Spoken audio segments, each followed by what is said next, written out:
walls and ceiling. Then I drift to sleep, tucked inside the greatest and saddest sanctuary I have ever known, my grandparents' house. I live here with my sister, Virginia, 1 year younger, my parents, Adele and Douglas Springsteen, my grandparents, Fred and Alice, and my dog, Saddle. We live literally in the bosom of the Catholic Church, with the priest's rectory, the nuns' convent, the St. Rose of Lima Church and grammar school, all just a football's toss away across the field of wild grass. Though he towers above us, here God is surrounded by man, crazy men to be exact. My family has 5 houses branching out in an L shape, anchored on the corner by the red brick church. We are 4 houses of old school Irish, the people who have raised me, McNicholases, O'Hagans, Farrells, and across the street, 1 lonely outpost of Italians who peppered my upbringing. These are the Sorrentinos and the Zerillis, hailing from Sorrento, Italy, via Brooklyn, via Ellis Island. Here dwell my mother's mother, Adelina Rosa Zerilli, my mother's older sister Dora, Dora's husband Warren, an Irishman of course, and their daughter, my older cousin Margaret.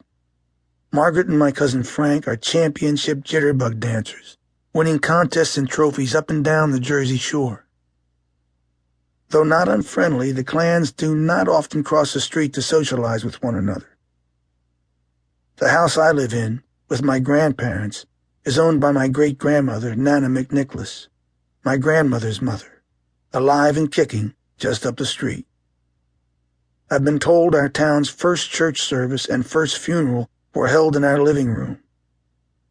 We live here beneath the lingering eyes of my father's older sister, my Aunt Virginia, dead at 5, killed by a truck while riding her tricycle past the corner gas station. Her portrait hovers, breathing a ghostly air into the room and shining her ill-fated destiny over our family gatherings. Hers is a sepia-toned, formal portrait of a little girl in an old-fashioned child's white linen dress. Her seemingly benign gaze, in the light of events, now communicates, "Watch out. The world is a dangerous and unforgiving place that will knock your ass off your tricycle and into the dead black unknown, and only these poor misguided and unfortunate souls will miss you." Her mother, my grandma, heard that message loud and clear. She spent 2 years in bed after her daughter's death and sent my father, neglected with rickets, off to the outskirts of town to live with other relatives while she recovered. Time passed. My father quit school at 16, working as a floor boy in the Karagusian rug mill, a clanging factory of looms and deafening machinery that stretched across both sides of Center Street in a part of town called Texas.